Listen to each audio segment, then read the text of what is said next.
Hey guys, welcome back to Fitness Training 2021.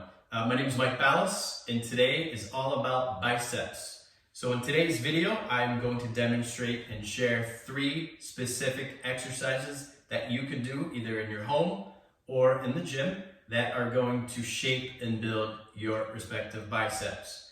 But before we do that, we're going to get a bit into the anatomy of the biceps so that you have a better understanding of why we work on certain angles and how to work on certain angles and the rationale behind that, so that we're taking this from a scientific perspective.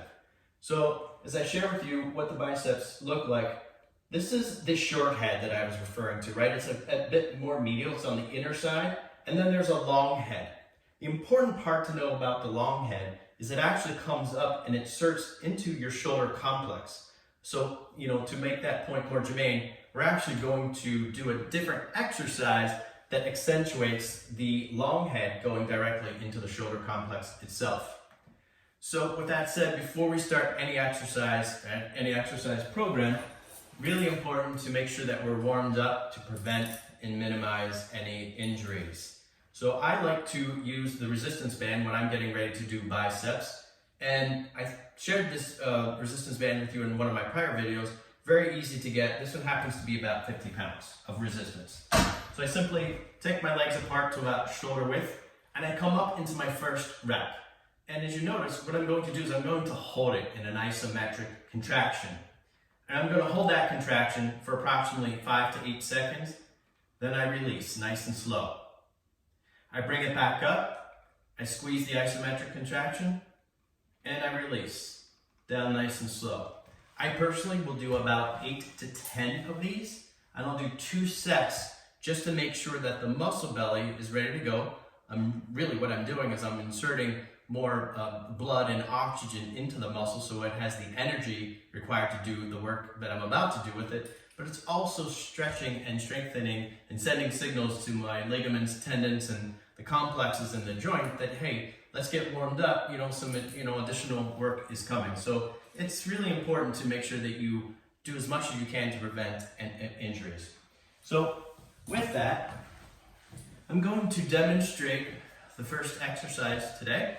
And you could do this standing, you could do it seated, you could do it on one leg for if you have some balance or stability goals. There's multiple ways to do it, but it's a basic bicep dumbbell curl.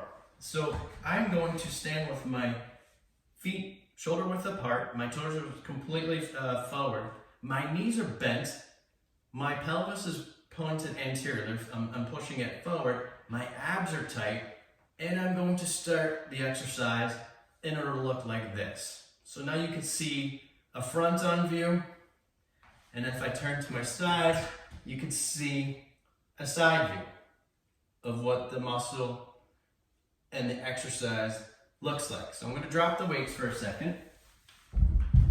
And the thing that I wanted to share is that when you look directly head on to me, what you're going to notice is my shoulder, elbow, and wrist are all in direct alignment, right? And that's important because that's forcing the resistance onto the actual muscle belly itself and minimizing any, extra force that should not be placed on the joints.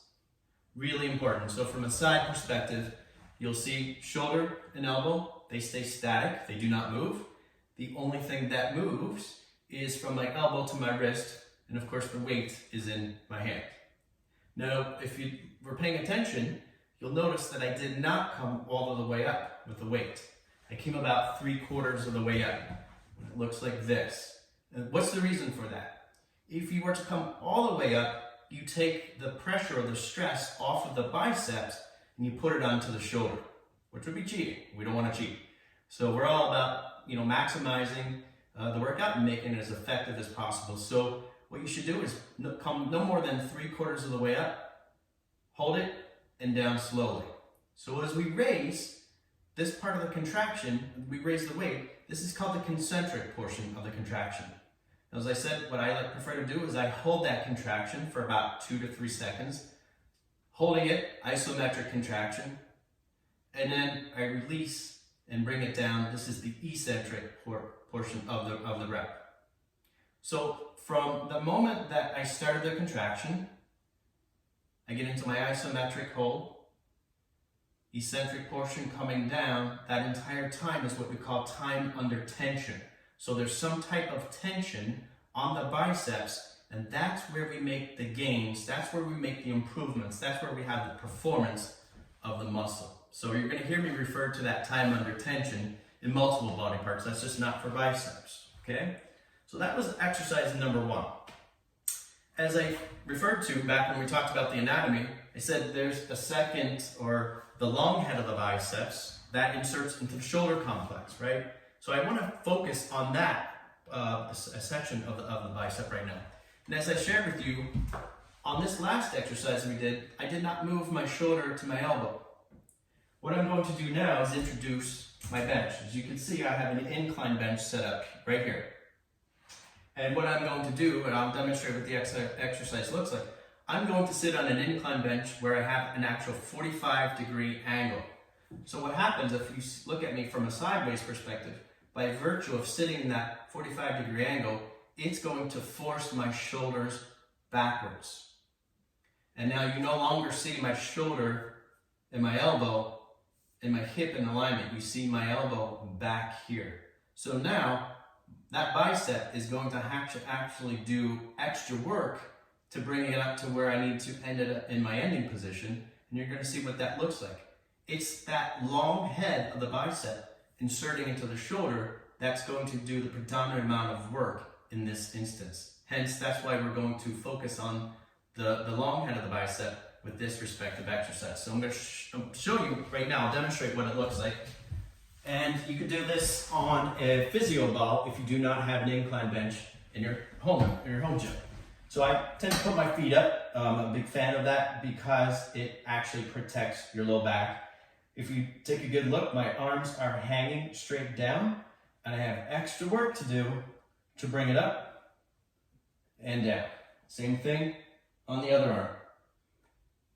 I'll again demonstrate 3/4 of the way up and all the way down, nice and slow. Same principles, coming up, couple seconds, hold it, and then release it.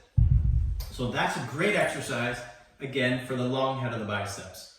Now, as I shared with you, we have to focus on the short head of the bicep, the medial portion. And the way that we like to do that, there's an exercise called a concentration curl. And the concentration curl focuses, again, on that short head. And what you want to do is you want to brace your arm on your inner thigh. And what happens is you focus all of that tension predominantly on the short head of the bicep. And it'll look like this. Squeeze and down nice and slow. I bring it up, I squeeze it and release it down nice and slow. So 3 exercises that you could do to build your respective biceps. Let me know how you thought about the exercises that I shared with you today. Go ahead and like the video and feel free to make any comments on other body parts that you'd like to see me take on next. Thanks for joining in today.